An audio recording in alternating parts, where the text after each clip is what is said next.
Voilà. Donc, merci d'avoir accepté mon invitation pour nous parler de ta réussite à l'agrégation externe d'art plastique en sachant que tu es maman de trois enfants et c'est une reconversion et en parallèle de passer l'agrégation, tu continuais à exercer ta profession d'infirmière en libéral. Donc, C'est ça. explique-moi. Ça a été un long cheminement. Une reprise d'études déjà, puisque j'avais eu seulement la licence dans ma jeunesse. Donc, ça a commencé par le master. Et puis après, la mise en place aussi d'aménagements dans mon quotidien pour permettre du temps déjà pour le master. Puis après, un autre enfant est arrivé, ce qui a fait que ça a un peu repoussé cette reconversion. Donc, il y a eu mon troisième enfant qui est né. Et ensuite, j'ai décidé de passer l'agrégation. Alors, dans un premier temps, en 2024, c'était surtout pour voir ce que c'était, parce que je n'étais pas vraiment préparée.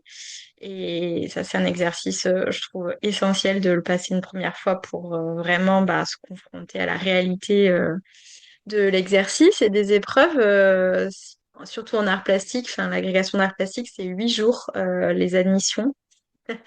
Donc voilà, c'est vraiment quelque chose qu'il faut expérimenter, éprouver même pour Oui, comprendre au moins ce qu'on attend un peu des candidats. Enfin, j'ai l'impression que ça ajoute vraiment un plus. Et oui, donc,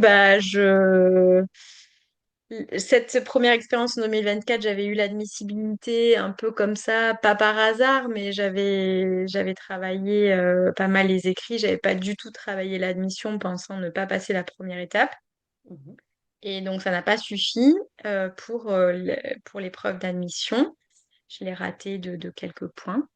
mhm. Euh, Après, je me suis pas sentie de le repasser tout de suite, parce que ça a été énormément de travail quand même, de me remettre dans cette admission, enfin, j'y ai beaucoup cru aussi, ne pensant pas être admissible. D'un coup, je me suis trouvée admissible, je me suis donnée à fond et voilà, j'ai été très très déçue de ne pas l'avoir. Donc, j'ai pris la décision de la repasser cette année, mais un peu accompagnée avec avec tout le programme du coup. Et ça, c'est vraiment un petit gap de quelque chose qui me manquait, c'est-à-dire que j'arrivais pas à insérer l'agrégation dans mon quotidien très occupé. C'est-à-dire que je faisais tout ce que j'avais à faire et quand il me restait du temps, je bossais l'agrég. Hmm. Donc ça ne pouvait pas fonctionner.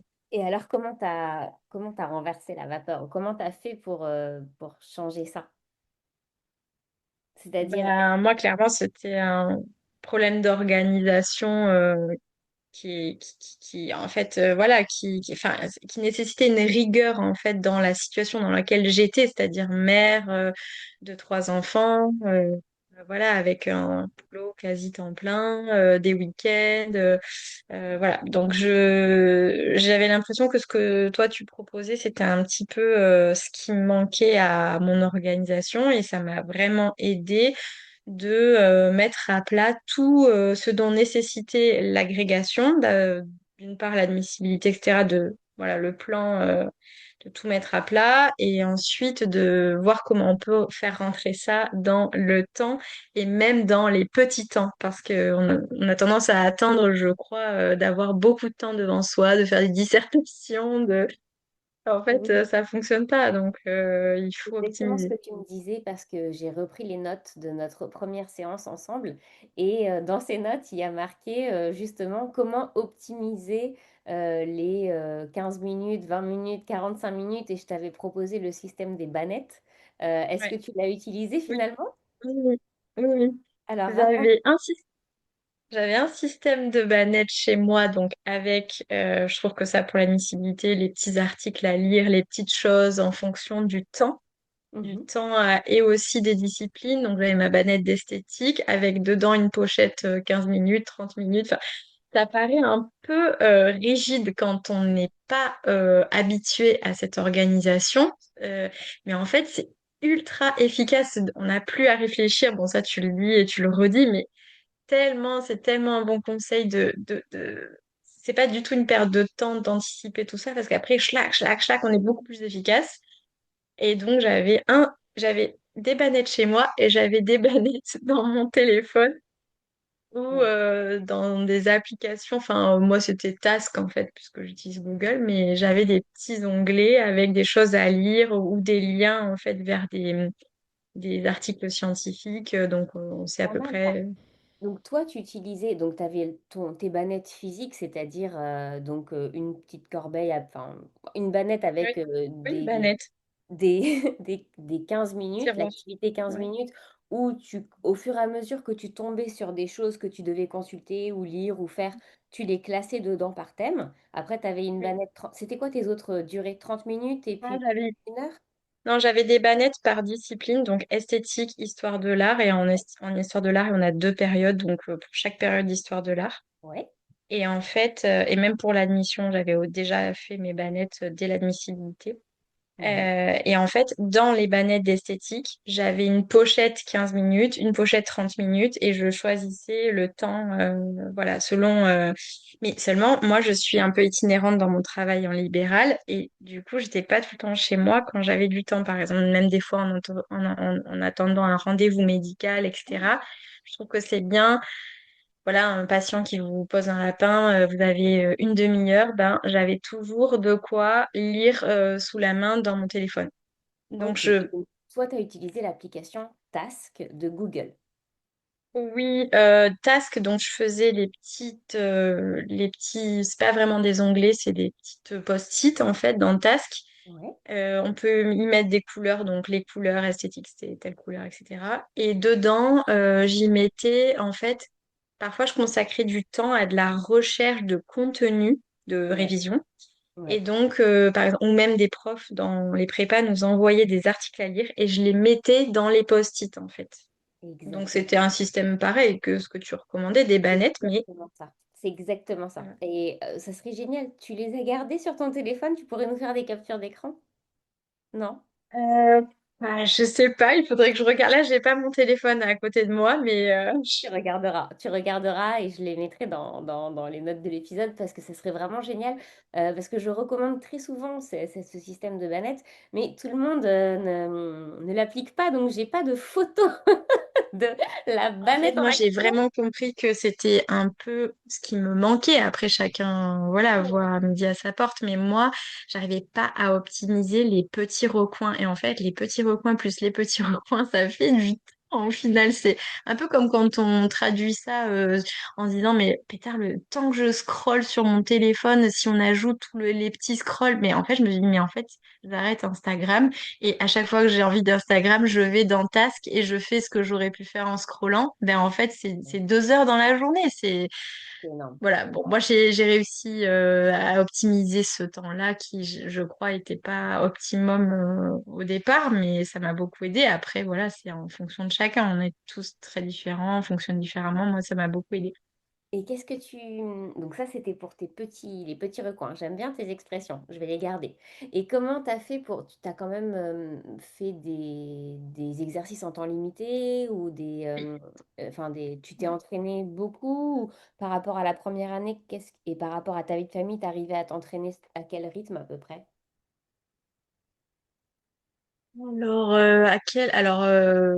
C'était beaucoup plus intense en période de révision d'admission. Vraiment, il y a eu un gap entre admissibilité et admission. Admissibilité, je dois dire aussi que je me suis beaucoup aidée de ChatGPT, de l'IA pour de la méthode. C'est-à-dire que moi, clairement, même en suivant des classes de prépa, etc., je n'arrivais pas à formuler des problématiques pertinentes. Je manquais d'éléments.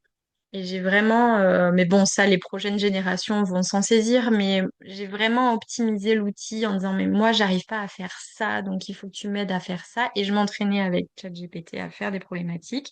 Donc, les temps d'entraînement, il y en a eu assez peu, comment dire, en conditions réelles. Par contre, je me suis ultra entraînée à faire des plans, des problématiques. À m'entraîner avec des sujets bah, que me donnait ChatGPT ou aussi des sujets de prépa.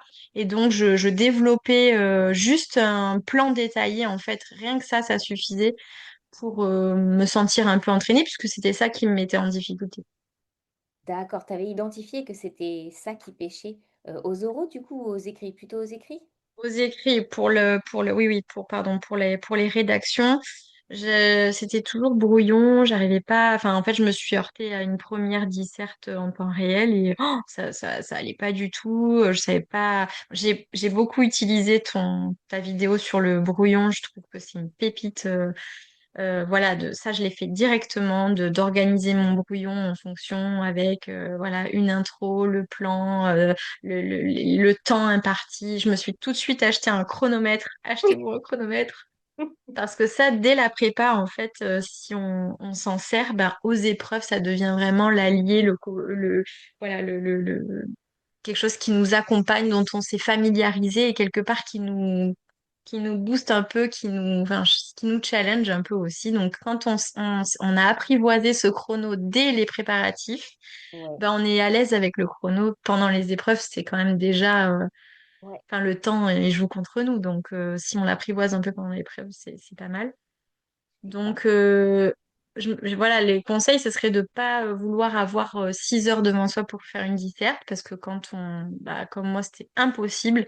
Ben on se disait, bon, c'est quoi, qu'est-ce que c'est qui est important dans une disserte? C'est d'avoir un bon plan, d'avoir une bonne problématique, d'avoir saisi le sujet. Et donc, je m'entraînais à fouiller ça. Donc, ça a changé, parce que la première fois, j'étais allée un peu avec mes restes d'étudiante il y a quelques années. Bon, une disserte, ça se fait comme ça. Là, j'ai quand même révisé la méthodo de la disserte, quoi, clairement. Et j'ai eu 18 en esthétique et 17 en histoire de l'art. Waouh! J'espère que tu vas demander tes copies pour nous faire lire ces belles copies. Pourquoi pas, hein, mais enfin, en tout cas, c'était clairement ça qui a fait la différence, puisque la première année où j'étais allée un peu à l'impro, j'avais eu 11 aux deux épreuves. 11 et 12, j'avais eu. Et donc, bah, ça avait permis mon admissibilité, mais clairement, après, ça fait pas la différence quand on ajoute toutes les notes et qu'on s'est un peu planté sur une Waouh! des épreuves, par exemple. Bah, Ah là là. Alors, donc je change de temporalité et on passe aux oraux. Raconte-nous ces 8 jours à Bordeaux là, parce que moi, je suis admirative. Comment vous faites? Qu'est-ce Ouais, qui se passe? alors les épreuves d'admission en art plastique, c'est très particulier, puisque nous sommes une des seules disciplines qui associons de la théorie et de la pratique. Donc cette pratique, il faut la mettre en pratique lors des épreuves finales. Et donc on a un jour, une épreuve de 6 heures de projet donc, on fait un rendu en deux dimensions.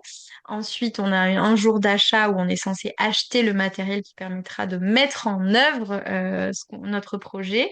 Et ensuite, on a 2 fois 8 heures d'épreuve pour réaliser le projet imaginé à partir du corpus iconographique et du sujet. Donc, cette année, c'était écrire le sujet de l'agrégation externe. Et il y avait des documents et on devait bah, imaginer quelque chose voilà, on est placé dans un rôle de plasticien. Voilà, quelle est notre réponse à ce sujet? Donc ça, c'est déjà 4 jours d'épreuve en fait en tout, enfin avec les achats, on va dire 3. Et puis après, il y a les autres euros, donc il y a l'épreuve, la fameuse épreuve de la leçon, tant redoutée, Oui.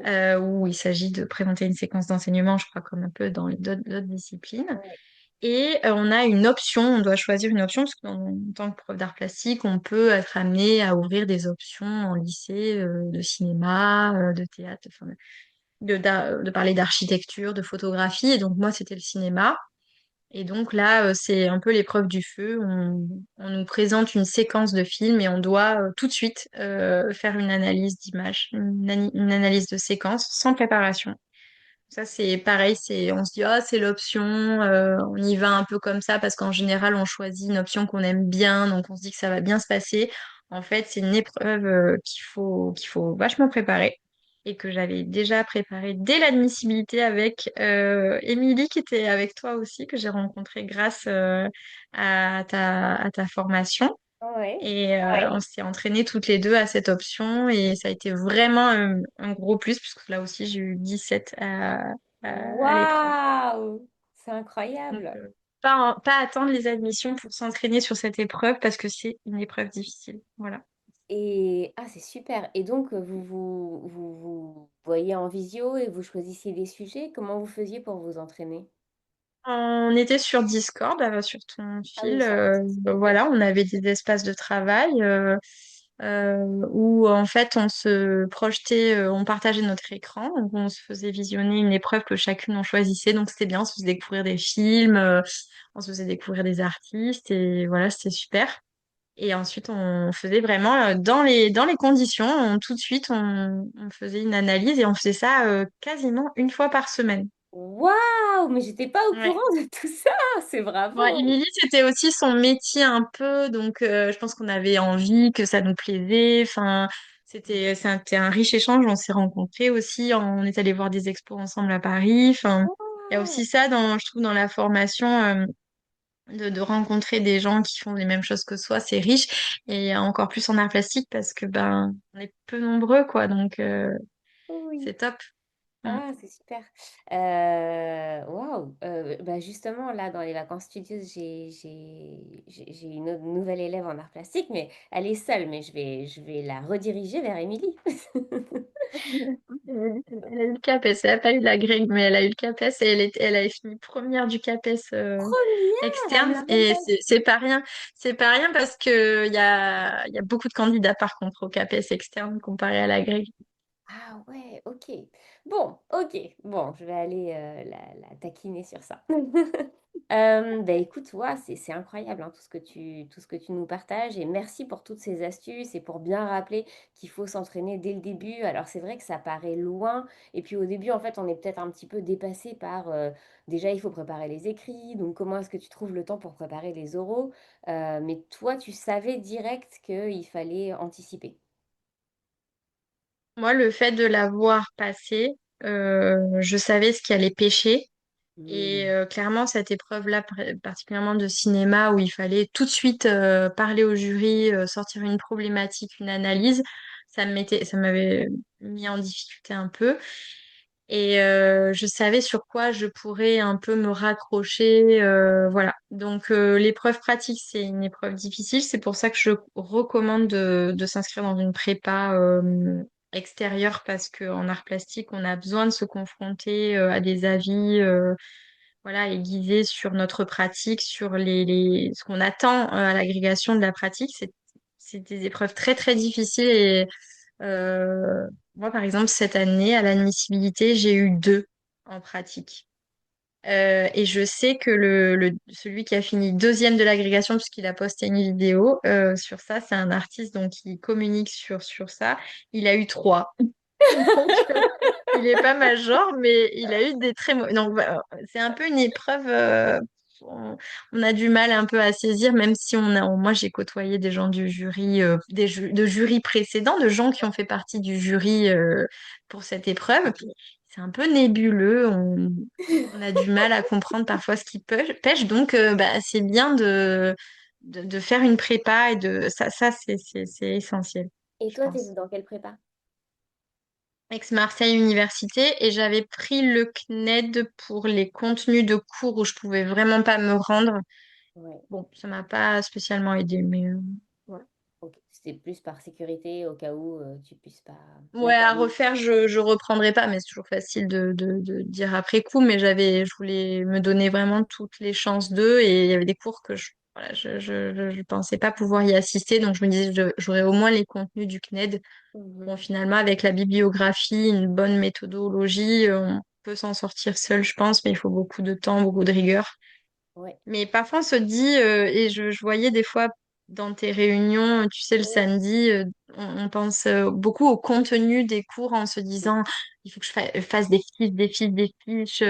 On retarde les moments où on disserte parce qu'on se dit, on n'a pas assez de fiches, on n'a pas assez de contenu.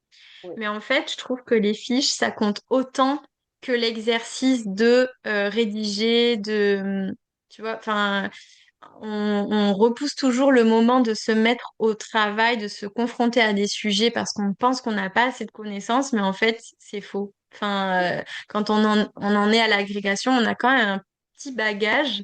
Et puis, bon, on se laisse le temps un peu au début. Et après, à partir de décembre, janvier, là, faut envoyer les dissertations. Faut envoyer. Ok, mais oui, je suis complètement d'accord avec toi. Et ça, je le dis très souvent, il ne faut pas attendre de tout savoir et d'avoir fini de ficher pour se confronter à l'exercice. Et d'ailleurs, ça peut faire partie de l'exploration d'un sujet, de se laisser en temps illimité sur un Mm. sujet, mais pour pouvoir l'approfondir, en fait, au lieu de Mm. faire des fiches, faire une dissertation. Ça peut être une alternative Oui, qui va complètement. C'est vrai.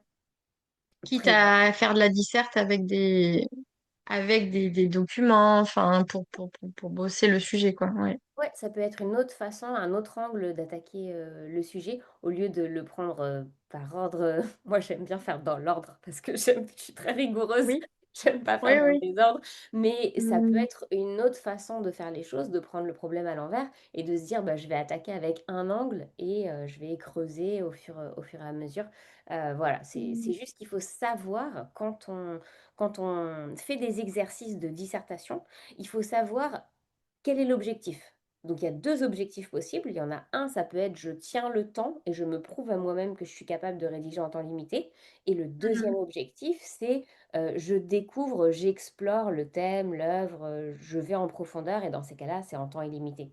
Donc il faut vraiment savoir quel est l'objectif de l'exercice au lieu juste de faire l'exercice pour faire l'exercice. Donc c'est vrai que c'est Oui, et une puis, bonne remarque. faut savoir où on en est aussi, parce que moi, je savais qu'il y avait des choses sur lesquelles j'étais à l'aise, d'autres moins, et pour ça, faut s'y confronter avant, parce que pour refaire un état des lieux, faut savoir vraiment où on se situe un peu. C'est ce que tu préconises aussi, de déjà mettre tout à plat.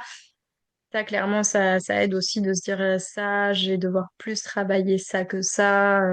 Même les oraux, hein, il y a des personnes qui arrivent aux oraux en se disant, ouais, moi, c'est plus facile pour moi l'oral que l'écrit. Ouais. Mais voilà, avec un timer, l'épreuve pratique, il y a un oral de l'épreuve pratique. Parler de son travail, etc., c'est encore autre chose que parler d'un sujet ou d'un film. Et toi, Voilà, donc c'est bien de faire un état des lieux. c'était quoi ta spécialité en pratique? Dans la pratique, Moi, c'est c'était la céramique. Enfin, ça. le modelage, j'ai pas pu faire de céramique puisque ça comprend des cuissons et donc cette épreuve pouvait pas intégrer la cuisson, mais j'ai travaillé de la porcelaine crue là pour l'épreuve pratique. Et donc, en fait, tu as droit à toutes les ressources puisque tu as le temps d'aller faire. Donc, on te donne le sujet le premier jour. Après, tu vas faire tes courses et puis, enfin, tes achats, tu réfléchis à des choses. Donc, tu as le droit d'aller sur Internet et tout ça. C'est juste que, en fait, Oui, pour l'oral de la pratique, oui. Par contre, au moment où tu as le projet, on te donne le sujet où tu dois faire le projet, tu n'as pas de ressources, tu n'as pas Internet, tu n'as pas... Donc, le projet peut s'éloigner de ce qui est rendu à la fin, et il faut pouvoir le justifier et pouvoir expliquer l'écart entre le projet et ce qui est amené à la fin. Mais c'est sûr que pour préparer l'oral, tu peux, voilà, tu peux t'aider, tu peux voilà, être accompagné même par tes profs de prépa qui te dirigent un peu ou qui te donnent des références auxquelles tu n'avais pas songé, enfin voilà, des choses comme ça. Mais oui, Après, c'est voilà, le jour où on te donne le sujet et où tu pars dans une direction, tu n'as pas de, tu n'as pas de pas ressources. revenir en arrière. Ok. Ah, c'est intéressant, hein. Waouh, ça me donne envie d'aller assister. L'année prochaine, je vais assister aux oraux. Spectaculaire, cette épreuve pratique d'art plastique. On est 50 dans un hangar. Là, c'était à Nîmes, sous une canicule de fou. On avait tous des ventilateurs, et on est tous à œuvrer dans un petit périmètre de 6 mètres carrés. C'est quelque chose, hein. Waouh. Vraiment, moi, je m'en souviendrai toute ma vie, quoi. De ces moments-là, Bah ouais, c'est clair. ouais, c'est... Waouh, non, ça me donne vraiment envie, hein. Les oraux sont publics, on a le droit de venir. Oui, tout à fait. Tout à Ok. fait. Bon, bah, merci beaucoup pour toutes ces... Je sais que tu dois partir dans 2 minutes, mais merci Non, ça beaucoup va. pour ton témoignage. Merci d'avoir participé à la bonne humeur du groupe. C'était des bonnes contributions. Non, mais c'est vrai que tu t'es bien emparé des outils, ce qui n'était pas forcément évident parce que des fois, il faut transposer hein, les conseils à sa discipline, mais tu as vraiment réussi à le faire et voilà le résultat. C'est ce qui me manquait. Vraiment, ça m'a beaucoup aidé. Et je recommande, voilà, quand on sait pas trop comment procéder ou enfin même si on trouve toujours, mais au moins ça permet de pas perdre de temps, de pas trop réfléchir, de d'avoir quand même des choses très solides, je trouve aussi très professionnelles. Enfin, c'est pas juste un truc de coaching un peu. On voit que c'est imprégné de l'enseignement, de la didactique, de choses qui sont solides, quoi, des méthodos solides. Il n'y a pas de on tourne pas autour du pot, c'est des choses sûres et bon, on peut s'y fier, ça c'est précieux quoi dans un concours, dans une préparation. Bah, merci. Bah, je le prends comme un compliment. Merci beaucoup. Ah ouais, ouais, vraiment. Ça Eh l'est. ben, écoute, je suis contente. Je vais te laisser profiter de cet été de repos. Mais que vas-tu faire si tu n'as pas l'agrégation à préparer? Tu vas préparer tes cours. Ouais, ouais, là j'ai quand même un gros virage à prendre là, quitter une vie pour ouvrir un nouveau chapitre quand même, c'est pas rien ce virage. Donc je manque pas de choses à faire pour l'instant. Et Pas encore. t'as eu ton affectation pour l'année prochaine ou pas encore? Non, Non, non, t'attends. non, non, non, pas encore. C'est pour quand? Tu sais pas? Ouais, on croise les doigts que ça soit pas. Enfin, moi, je pense que les postes berceaux sont toujours dans l'académie. Voilà, Ah c'est oui. plutôt l'année prochaine que qu'on s'inquiète. Mais bon, voilà, c'est quand même beaucoup de changements. Un pas à la fois. Un pas à la fois. Oui, un pas à la fois, tout à fait. Ok. Et bah écoute, merci beaucoup Laurie. Merci à toi, Et Marie. je te souhaite plein de belles réussites pour l'année prochaine. C'est vrai, une nouvelle vie commence, le métier de prof. C'est un autre challenge, mais c'est très, très enrichissant, tout aussi enrichissant que d'étudier pour la grecque. Voilà, et ben merci, Merci. bon après-midi, salut Laurie. Au revoir, Marie.